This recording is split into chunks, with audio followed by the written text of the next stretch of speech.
up in Anderson. I did. Tell me your earliest recollections of being part of this community. Probably just being in school and doing things within the community, taking art lessons growing up and getting to know people around the community. And even back then, did you have a knack for art? I did. That was something that I've always just done, but I didn't really talk about it a lot. I would doodle in private and at the house and everything. I never took art lessons when I was actually in school. I would do art class, but I did private art lessons. What did you learn in that setting away from school? How was that set up and how did you learn? I took from Suzanne Todd, who was a local artist who just passed away in recent years, and one of the best ladies ever. Like, she was creative and could do most anything, but she had a neat setup in her house to where 3 or 4 students could come in at one time and everybody just painted at their level. So you could have one person that was working on a watercolor, one person that was doing an acrylic, and another one that was doing a drawing, and she would come along beside everybody and help everybody out. So that was how I was formed, is just working at my own pace and doing what I did. I started out in watercolors because that's just genuinely what you're encouraged to do. And then I did acrylic painting, which I liked because it went on a little bit thicker and you could cover up your mistakes. And then over time I transitioned to oil painting. That's what I do now, and there's almost no going back. When you're a senior, and you and your folks are sitting around the table talking about college prospects and ideas, what is part of that discussion like? It was Anderson College then, Anderson University now. That was really my plan A, B, and C, so that's where I ended up. And tell me what that was like and what they were able to help you learn. Great school and a lot of great experiences there. Graphic design, that was something that I ended up doing a few classes in and learned a whole different thing that I'd never even thought about. I did interior design for a semester, so kind of learning the ins and outs of that also. But I can kind of see why I took those classes when I did. It's served me in my adult life and in my profession now. At what point during this entire process did you kind of have an idea this is what you wanted to do the rest of your life? Was there a moment like that? Not when I was in school. There really wasn't. After I graduated, I worked at a jewelry store here in the mall and was just trying to figure out what I wanted to be when I grew up. I mean, honestly. But when I left working at the mall, I got a job at a local frame shop and learned how to frame pictures and got introduced into the limited edition print business and kind of learned that market, and that's how I got formed into doing that and learned that trade. I'd always worked retail my whole life, so I was used to working with the public, and that just kind of fit. I used to paint Christmas ornaments, and I would go to different trade shows and do that. So I used to do Holiday Fair and something called Hill Skills in Greenville. Remember that? Yep, I did those and painted millions of Christmas ornaments and sold those. And I was doing commission pieces, just different little portraits and stuff that people would ask me to do.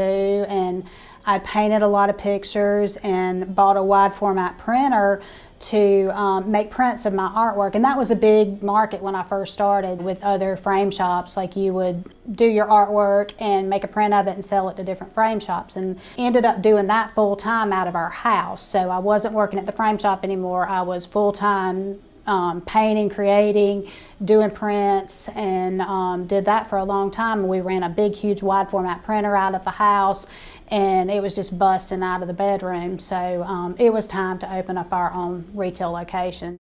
Got the license for it in 2002 and opened up our retail store in 2003. Where did that start? In the Brooklyn Place Shopping Center, actually across the street from where we are right now, right next door to Rainbow Records. So, and you were there how long? We moved in 2003 and moved out in 2019. And when did your husband come on board? He started in 2003 as well. He came in and was helping with a lot of the paperwork and things like that I don't understand, and you know, he's just a Mr. Fix-It by nature, so he can fix anything. So he was really great for that, because we have a lot of ladies that will bring stuff in that can't fix something and don't know what to do with it, and he's the man for the job with that sort of thing. You still have always painted? Yes. And that's always been a part of what you do? A lot of times I'll do pictures of people's dogs. I've done a lot of houses and just whatever anybody can dream up that they want. Those are commission pieces that I do. And also, if I'm not working on commissions, I'll just do something that I feel like painting, and I can sell my originals for it and do prints to sell. So just whatever I feel like creating in the moment. And then you've always got people coming in and wanting stuff framed. Yes, framing is a big part of our business. We've framed all sorts of different things. I mean, you name it, and we've probably done it over the years. Does that include shadow boxes? Yes. We do original artwork, portraits, degrees. I do a ton of degrees and a ton of certificates.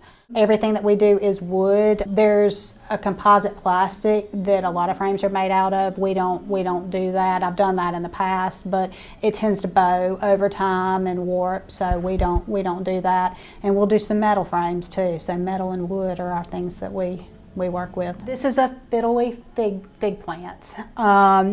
This has actually taken a little bit longer than what I'd anticipated, because the green paint, when you're working with it, it tends to be thin. So I've got to do several layers of it to get the canvas actually covered. Usually plants and flowers and things like that, people want to start with those because they think that they're easy, but they really can be difficult. So, and this one has been a little bit more challenging than I thought it would be. I will sign my name on it, then I will take pictures of it so that I can reproduce prints. So I'll have prints to sell of it. So I'll have the original that'll be for sale, and then I'll have prints that I can make of it that'll be for sale. So if somebody doesn't want to pay the money to have the original, they can buy prints at a little bit less of a price.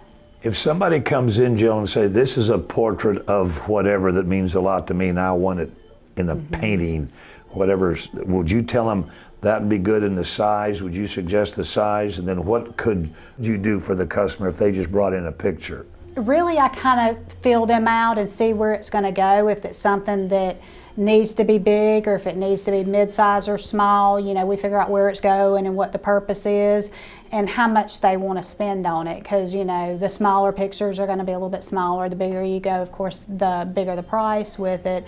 And just get a feel for what it is that they want to do. That's what I'm looking for. Probably my strengths are going to be with animals. I do a lot of dog portraits. I've done portraits of people, landscapes, marsh scenes, beach scenes, florals. We talked about kids today, and a lot of them are tied up in phones and their computers and their laptops and whatever. Are we going to lose the next generation of artists because these kids just aren't being pushed in that direction? Or if I'm artistic and I'm a kid, it's eventually going to come out of me? As far as creating and being an artist, you've got to have time to be able to do that, and you almost have to have time where you're bored to be able to come up with something and to hear and to know and to figure out what you're going to create. And if your mind's always on with the technology, it's hard to do that. So yeah, it's very concerning. You know, I almost have to separate my own child with it and keep all that stuff away so she can be in the zone with it and be able to create here. If people wanted to see, other than coming into the studio, which I guess they're welcome to come in and see what you do, where else might your work appear? I will put something in the Jury Dart show that's coming up, hopefully. That's the Anderson Art Center. At the Anderson Art Center. You put into the show and then they decide whether you're accepted or not. So hopefully I'll be able to get something in. So. And in the past you have been accepted. In fact, you've even won. Tell me about that. I won honorable mention on something one time, so there was a cash prize for it. And so for that I was very, very thankful. And just getting in the show is an honor. It's really amazing how much talent there is in this area and how diverse it is. There's so many different artists with different styles. Just taking all that in and being able to see that is really good, and just be blessed to be a part of the community of people that can do that. And like, art's growing, and a lot of good artists around here.